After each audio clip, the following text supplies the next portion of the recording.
Remercier Dieu doit être un exercice constant, une attitude de cœur. Mais aujourd'hui, il est facile de remarquer que l'on a du mal à rendre grâce à Dieu pour tout ce qu'il fait dans nos vies. Est-ce un acte d'ignorance ou un acte délibéré? C'est ce que nous allons essayer de découvrir dans ce tout nouveau numéro de votre émission. Comme le Christ, fidèles téléspectateurs de la MSE TV, soyez les bienvenus et shalom chez vous.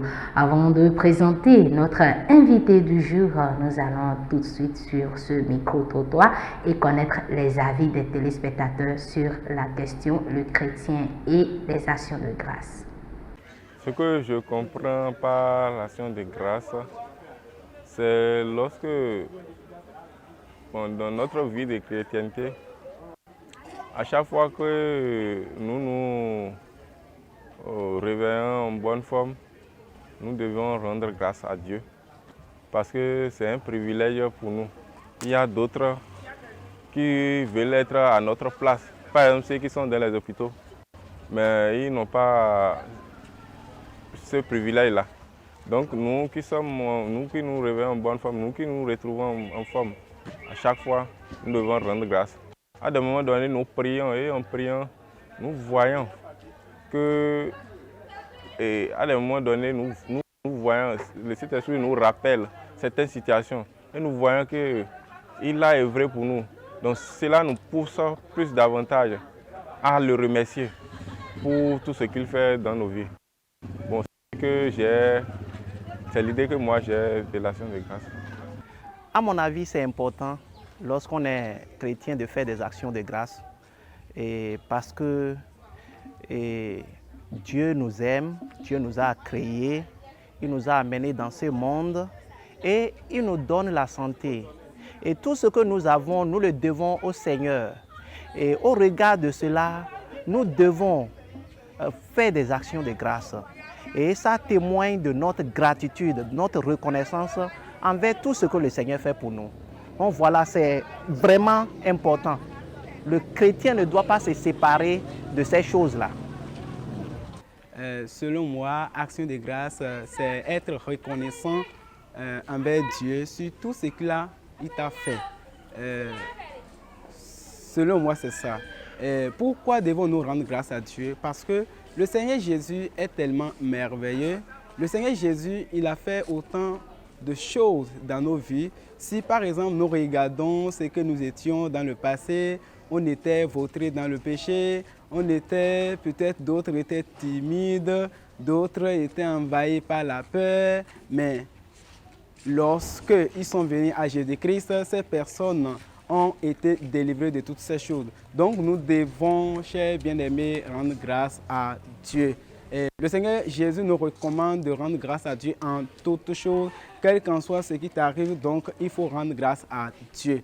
Donc c'est ma conviction, c'est ce que moi je pense par rapport à l'action de grâce, qu'un enfant de Dieu doit vraiment rendre grâce à Dieu en toutes choses. D'accord. Et le chrétien et l'action de grâce. D'abord, tout homme, tout être humain doit être reconnaissant.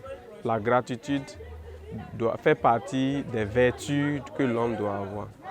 Et pour le chrétien que nous sommes, nous devons éternellement notre reconnaissance envers Dieu. D'abord parce qu'il a voulu nous créer. Il n'était pas obligé de nous créer, il nous a créés. Il nous a amenés dans ce monde et nous a fait vivre, fait grandir. Et pour nous particulièrement chrétiens, malgré l'étendue de nos péchés, il nous a pardonnés. S'il n'y a même pas d'autre motif, le simple fait que nous avons reçu le pardon de Dieu nécessite que nous lui soyons reconnaissants pour toujours. Parce que nous sommes pardonnés et nous allons entrer au paradis. Mais ce n'est pas seulement le salut, la protection. Nous prions et nous obtenons exaucement par rapport à ce que nous demandons. Si ce n'était pas la main de Dieu, le diable allait nous détruire. Et pour cela, nous devons être toujours reconnaissants envers Dieu. Et comme nous le savons aussi, la reconnaissance nous permet en réalité de ça fait croître la foi. Parce qu'en étant reconnaissant pour ce que Dieu a fait par le passé, nous espérons qu'il pourra faire dans le futur. Et un homme qui n'est pas reconnaissant ne peut pas espérer obtenir des choses futures de Dieu. Parce que Dieu aime la gratitude. Donc, être reconnaissant aussi envers Dieu, c'est comme une sémence pour obtenir d'autres choses de la main de Dieu. Et être reconnaissant envers Dieu, c'est aussi une manière d'adorer Dieu, de dire que c'est ce qui est fait là, ce n'est pas l'ennemi de Dieu qui a fait ça, de reconnaître ce que Dieu a fait. Merci à vous, fidèles téléspectateurs, pour ces diverses pensées à propos des actions de grâce. Et nous sommes sur ce plateau pour comprendre ce qu'est les actions de grâce, comment rendre grâce à Dieu, pourquoi rendre grâce à Dieu, et aussi les types d'actions de grâce que nous pouvons retrouver dans notre vie. Et cette question ou cette thématique sera développée avec notre invité, le pasteur Silas. Shalom à vous. Shalom, madame. Soyez les bienvenus. Merci beaucoup. J'espère que vous êtes bien installés pour nous aider à comprendre ce qu'est les actions de grâce. Je suis ravi d'être ici et l'installation est parfaite. Merci beaucoup. Nous n'allons pas trop tenir en haleine nos fidèles téléspectateurs. Et déjà, la question, c'est de savoir c'est quoi une action de grâce. Ok. À la réponse de la question, c'est quoi une action de grâce? Je commence déjà à notifier que c'est un groupe de mots. De deux mots, ça fait action et ça fait grâce. Donc, action, grâce. Une action de grâce, en fait, fait appel à une notion qui est très importante, la grâce. Ça veut dire quoi? On pose une action pour une grâce. On pose une action pour une grâce obtenue. C'est comme ça que je le comprends. Et ça n'a rien de dictionnaire. Vous savez, ce n'est pas tous les mots, ce n'est pas en fait toutes les expressions, sinon toutes les thématiques de la parole de Dieu qui peuvent être traduites de façon littéraire par la Bible. Non. Il faut parfois comprendre en fait le sens dans lequel certaines expressions sont utilisées. Donc une action de grâce, c'est poser une action par rapport à une grâce que l'on a obtenue.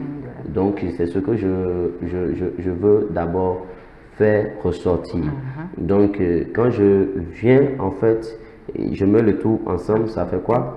Et je témoigne ma reconnaissance ou pas par rapport à quelque chose que quelqu'un m'a fait de bien ou je ne sais, mais c'est le témoignage que je donne, c'est-à-dire l'action que je pose, ce que je fais par rapport à un bienfait de quelqu'un. Oui. Donc, le fait déjà de dire merci à quelqu'un, ça veut dire qu'on est en train de rendre grâce. Voilà, c'est déjà important. C'est déjà le premier pas de l'action de grâce. Et pour ça, il y a un exemple dans la Bible qui nous relate clairement l'histoire. C'est l'histoire des 10 lépreux. Et je tiens à souligner que ce n'est pas une parabole, mais c'est un fait. Généralement, on a tendance en fait à confondre les paraboles de Jésus et avec ça là, il a vécu en live, ça s'est passé réellement. D'accord? Dans Luc, le chapitre 17, je crois. Luc nous l'a raconté beaucoup plus en détail. La Bible dit que Jésus allait quelque part et il passe par quelque part. Je ne veux pas entrer dans tous ces détails-là, mais à l'entrée, il rencontre 10 lépreux parce que ce qui était de coutume, c'est que quand quelqu'un était diagnostiqué de lèpre, on le sortait de la ville, il y avait forcément une région où il devait alors occuper, c'est-à-dire ils étaient généralement hors de la ville. Voilà. Et Jésus les rencontre, les 10 rencontrent Jésus et eux-mêmes, ils avaient la conviction que Jésus pouvait faire quelque chose pour eux. Ils étaient sûrs que Jésus avait la possibilité de faire quelque chose pour eux. Donc, ils sont allés vers Jésus, ils disent, Jésus, nous avons besoin de la guérison, guéris-nous. Et Jésus ne les touche pas. Comme les autres, Jésus ne ne mélange pas la boue pour leur passer sur le corps comme les autres. Jésus ne prie pas pour eux comme il a fait, non. Et ici, il leur dit seulement, allez vous montrer au sacrificateur. Et ils ont pris la route.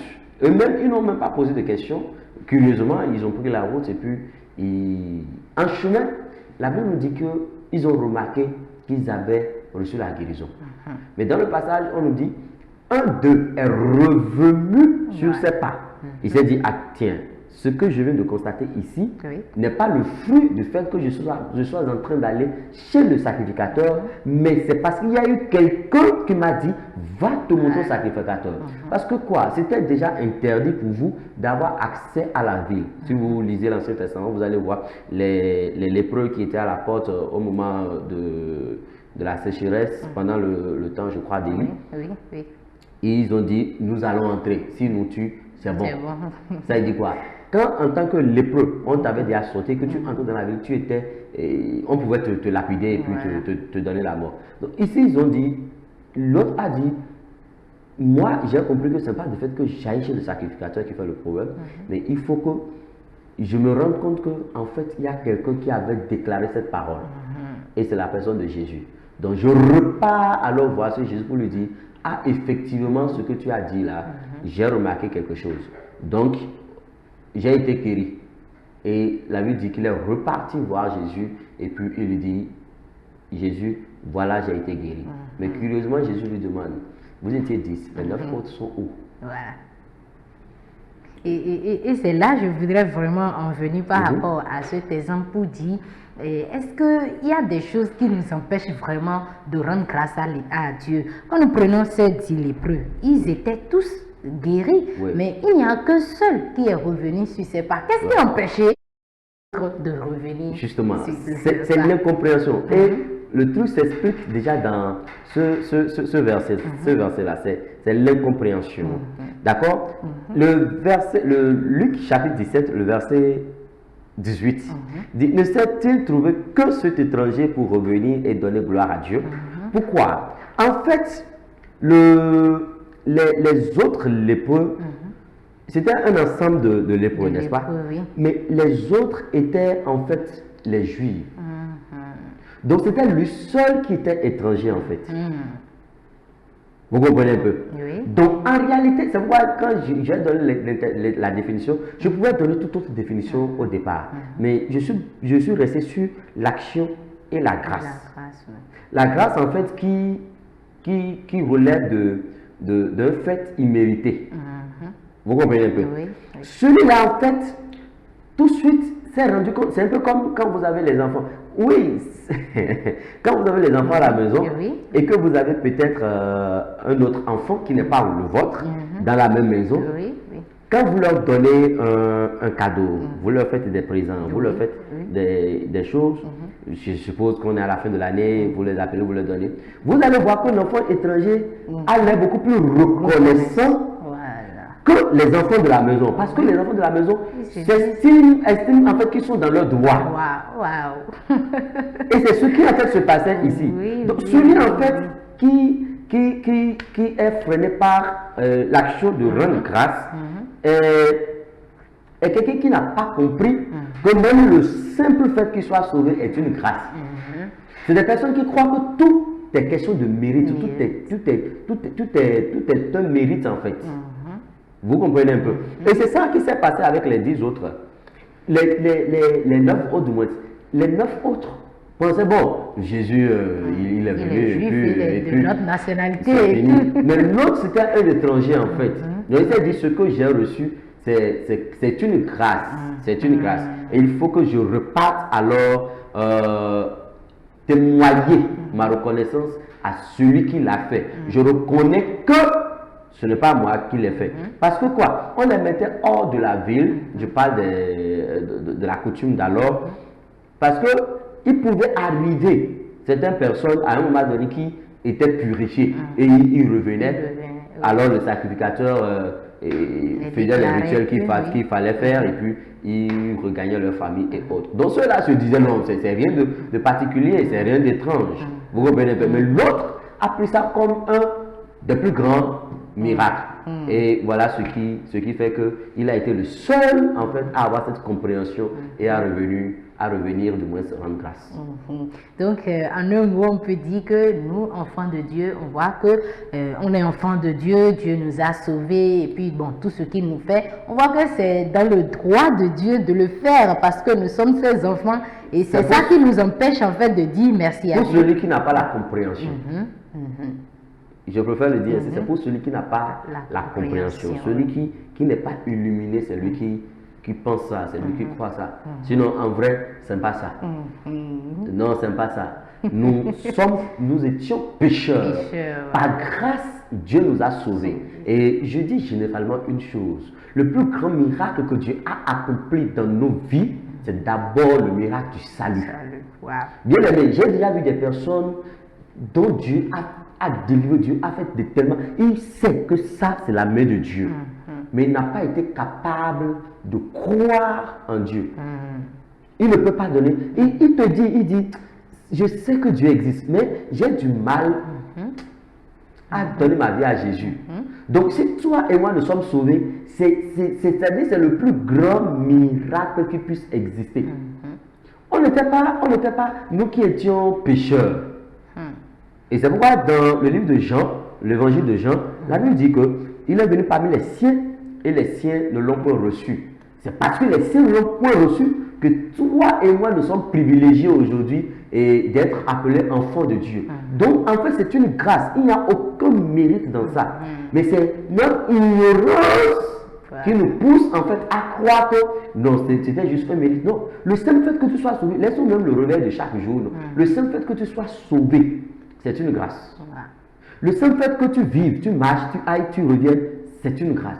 Parce que le truc est quoi? Bien aimé, il y a des personnes qui sont dans des difficultés moins que celles que tu traverses. Mais ce matin déjà qui se sont donné la mort, qui sont déjà dans le surmenage, qui sont dans beaucoup d'autres choses, qui sont dans la drogue, qui sont dans...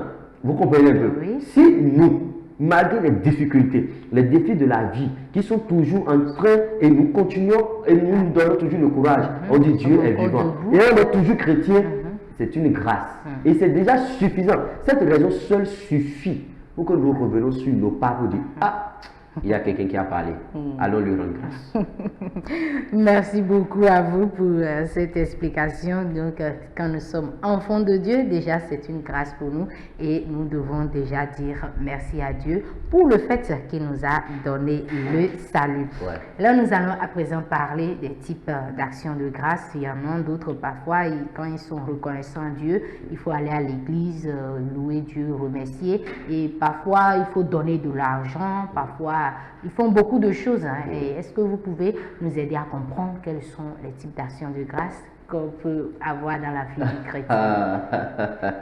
Ok, c'est un point très important et qui fait couler beaucoup de salive aujourd'hui. Ouais, ça il faut l'avouer parce que beaucoup d'hommes de Dieu, dans ça, il y a trop d'amalgame dedans. Et vous savez, une chose qui est sûre, quand tu as reçu une grâce, c'est pourquoi ici on a dit action de grâce. Il faut poser une action. Le fait de revenir sur ce pas et de dire merci, c'est une action. C'est une action. On ne le nie pas. Le fait de le témoigner de façon publique et solennelle, c'est une action. Parce que quoi? Un témoignage que vous donnez affirme la foi de quelqu'un. Parce qu'il y a quelqu'un qui était dans une situation peut-être pareille que la tienne et qui était en train de perdre espoir, qui était en train de perdre toute force, tout courage. Lorsque vous venez rendre grâce, il reçoit la force. Il se dit, ah, si Dieu a fait pour telle personne, c'est qu'il peut faire pour moi. Vous comprenez un peu? D'autres personnes, quand vous rendez grâce, il était dans une difficulté moins que la tienne. Et il se dit, si Dieu a fait pour telle personne où c'est plus difficile, alors c'est que Dieu pourra faire pour moi aussi.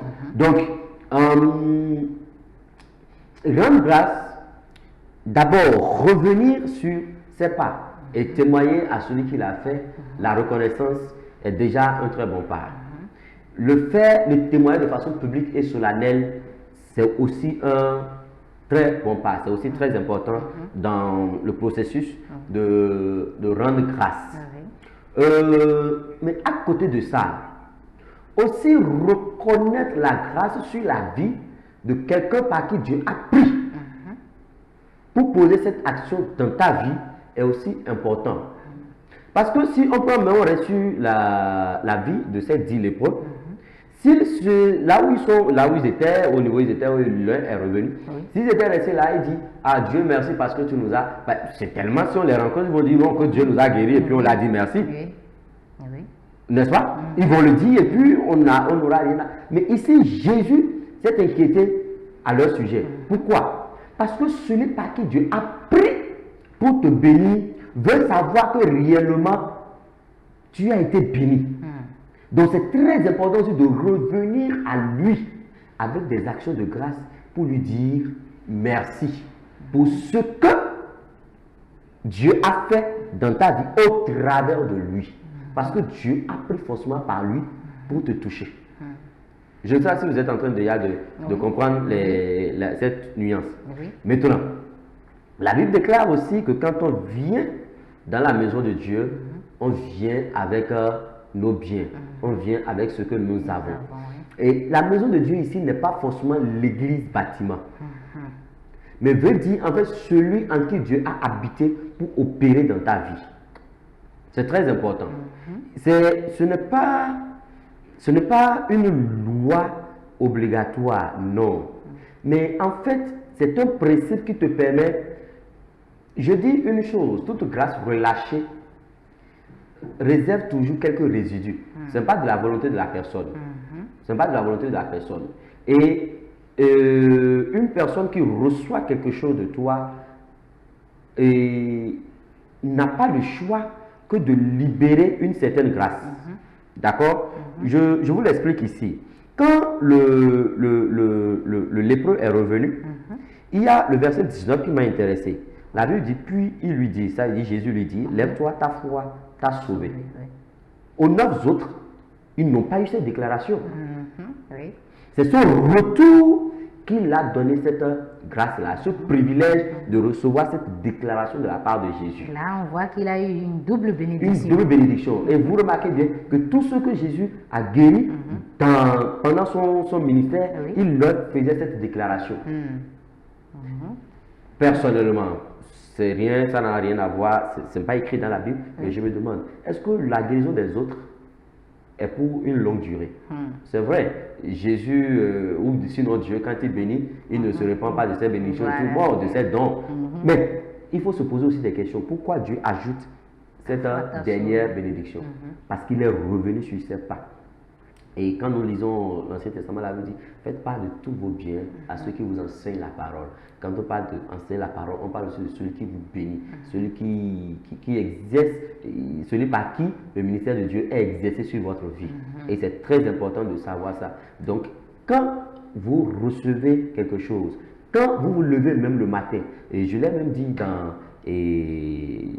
à certains membres et tout, je dis, une chose que j'ai vue chez un père qui m'a vraiment intéressé, chaque mois, quand on commence le mois, en tant qu'enfant de Dieu, on doit être prêt à lui rendre grâce. Trouve un homme de Dieu, bénis sa vie. Trouve quelqu'un, bénis un homme de Dieu. Va faire une offrande, parce que ce n'est pas un mérite en fait. Ce n'est pas un mérite. Chaque mois que tu commences, c'est vraiment un grand espoir que tu viens de réaliser. Et c'est très important pour dire à Dieu, je suis reconnaissant pour le mois passé et je suis aussi reconnaissant pour le mois à venir. Il y en a plusieurs qui ont vu le mois passé, qui ont même vu le début, mais qui ne sont pas allés jusqu'à la fin. Voilà. Donc c'est très important pour qu'à chaque fois, on soit vraiment capable de poser cette action et depuis le temps, l'offrande, une offrande, c'est le point de contact entre toi et le divin. Entre toi et le divin. C'est très important. Voilà, donc quand on pose quand on pose déjà l'action, on est en train d'ouvrir encore d'autres portes Exactement. pour permettre au Exactement. Seigneur d'agir encore plus dans notre vie. Oui. Et ici, nous voyons déjà l'exemple de ce Samaritain qui est revenu sur ses pas pour rendre grâce à l'Éternel. Nous avons vu que Jésus lui a donné encore le salut. Oui. Est-ce qu'en dehors de cela, lorsque nous rendons grâce à Dieu, il y a d'autres bénédictions qui peuvent s'en suivre? Oui, il y a beaucoup de bénédictions. Il y a beaucoup de bénédictions. Je dirais, je prendrais même un exemple. C'est mon analyse personnelle. Hein? Oui. D'accord? Je prendrais même un exemple. Et dans le livre de 1er Samuel, Oui. maman Anne a demandé un fils. Un fils, oui. Quand elle a eu le fils, la Bible dit que quand elle a sauvé le fils, elle est revenue avec le fils. Et quand elle est revenue avec le fils, alors elle a rendu grâce à Dieu, elle a célébré Dieu et elle a laissé ce fils-là. Elle est partie. Quand elle a laissé ce seul fils, quand elle est partie, la Bible nous dit qu'elle a eu beaucoup d'autres fils. Fils, ouais. Et ce seul fils, l'un des juges, prophètes, sacrificateurs, il a cumulé les sacerdoces qui n'étaient pas cumulables, excusez-moi pour l'expression, qu'on n'était pas capable de cumuler dans l'ancienne alliance. Ouais. On ne pouvait pas mettre ensemble le sacerdoce de la royauté, le sacerdoce de la prophétie et le sacerdoce de la sacrificature. Vous allez voir qu'ils étaient différents. Il y avait toujours un sacrificateur, un prophète à part et oui. peut-être un juge, parce que les enfants d'Israël n'avaient pas encore de roi. Le roi, oui. Mais lui, il Il a était fait en même les temps trois juge, ensemble. il était en même temps prophète, il était en même temps sacrificateur. Wow. Vous comprenez un peu? Il a joué un grand rôle. Hein? Voilà, donc je suis en train de comprendre, c'est Dieu connaissait le cœur de cette maman-là. Et parfois, Dieu, avant même de nous donner certaines choses, il connaît nos cœurs. Oui, Dieu, avant d'opérer, avant de nous donner certaines choses, il connaît déjà nos cœurs. Il sait alors, quand je vais lui donner, comment il va se comporter. Et à nous alors de généralement défier Dieu, de lui montrer que nous serons toujours reconnaissants, nous allons toujours revenir et lui dire merci pour ce qu'il fait et pour ce qu'il a accompli dans nos vies. Merci beaucoup. C'est déjà l'exemple d'Abraham. Hein. Dieu voyait déjà que Abraham allait obéir, mais il voulait vraiment savoir jusqu'à quel point il allait partir. Donc c'est vraiment important de rendre grâce à Dieu parce qu'il y a beaucoup de bénédictions et d'avantages qui s'y trouvent. Alors comment faire donc pour être toujours dans les actions de grâce comme Dieu, la Bible nous l'a dit, soyez toujours reconnaissants à Dieu en toutes choses. Comment est-ce qu'il faut faire? Comment faire pour être toujours reconnaissant? Je crois que le tout repose sur notre cœur d'humilité. Le tout repose sur ça, sur un cœur d'humilité. Et il faut juste savoir que le simple fait que tu sois en vie aujourd'hui n'est pas un mérite. C'est l'humilité. La première notion, la première base, c'est d'abord un cœur humble. Un cœur humble, un cœur capable de reconnaître que tout sur la terre n'est que grâce. Et quelqu'un qui a ce cœur pourra retourner toute la gloire à Dieu en tout temps et en tout moment. En tout temps et en tout moment. Quand vous avez un cœur humble, vous savez que vous n'avez rien pour acquis. Ce que vous avez aujourd'hui, les gens ont eu plus que ça. Ce que vous avez aujourd'hui, il y a des gens qui ont fait mieux que vous et qui ne l'ont jamais obtenu. Ce n'est pas parce que tu travailles plus que tu es béni. Bien aimé, non. Du tout pas, du tout pas, du tout pas. Du tout pas. Ce n'est pas parce que tu es plus intelligent que tu es à ce niveau. Du tout pas.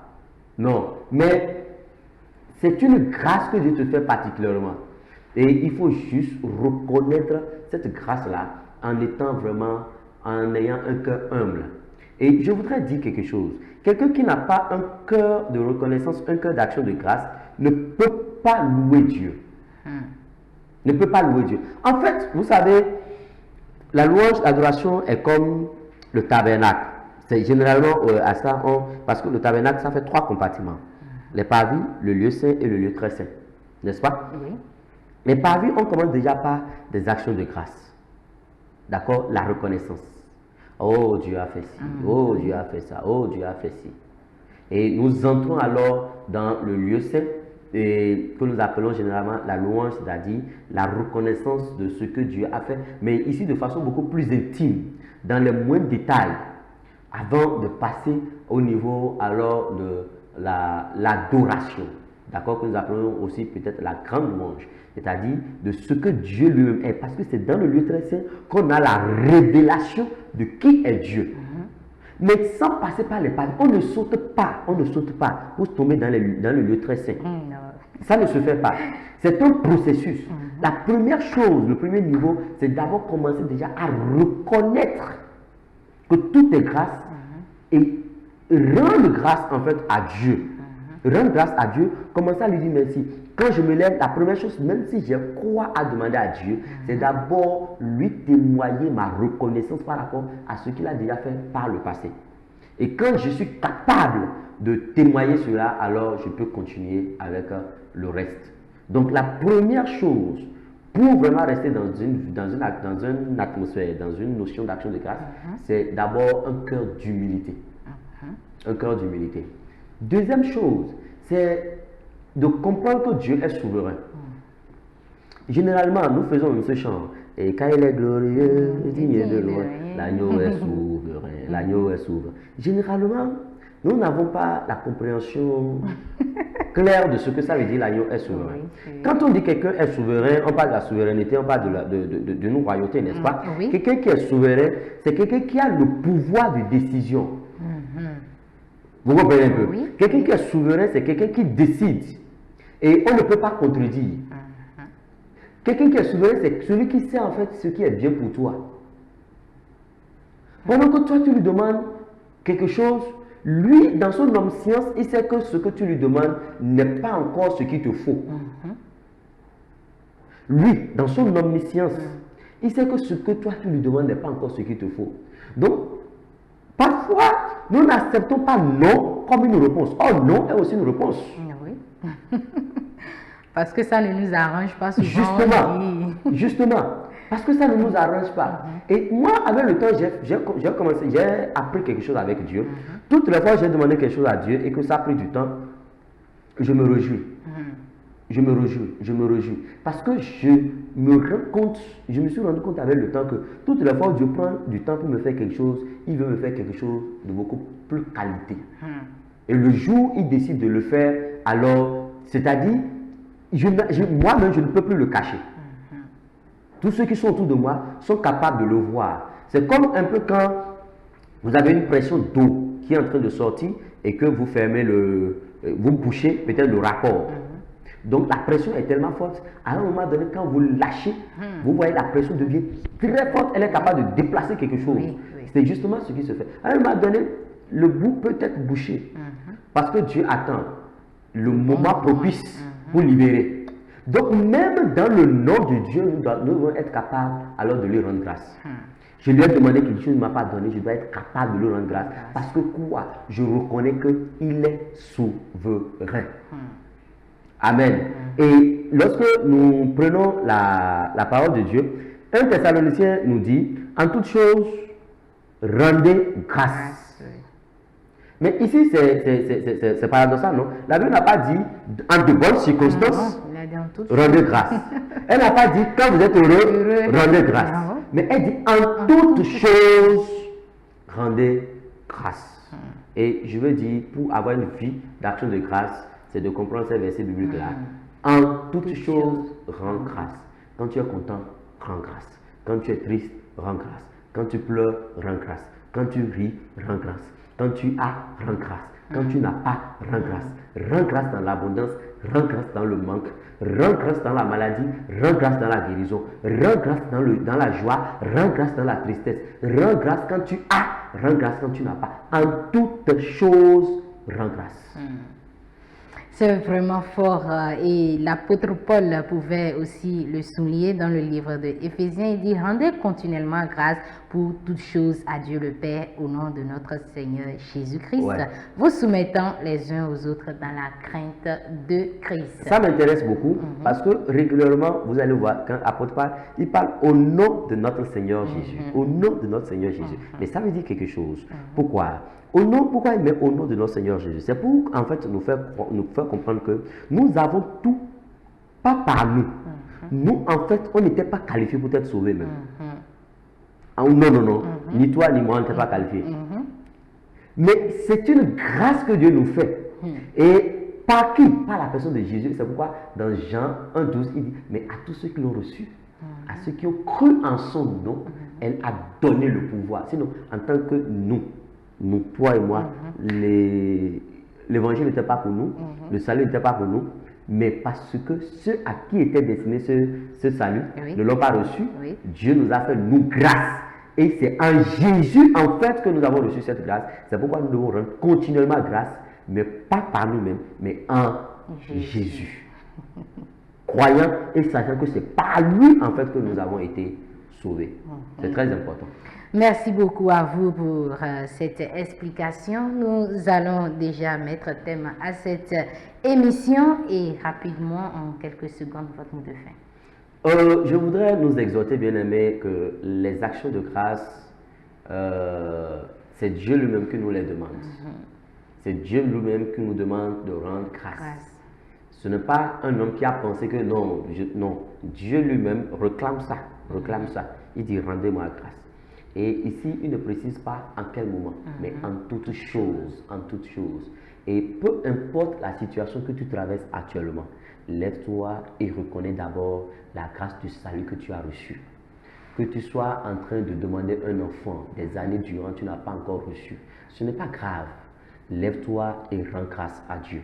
Peu importe comment c'est difficile dans ta vie, lève-toi, rends d'abord grâce pour le peu que tu as, et alors Dieu te donnera le reste. Shalom.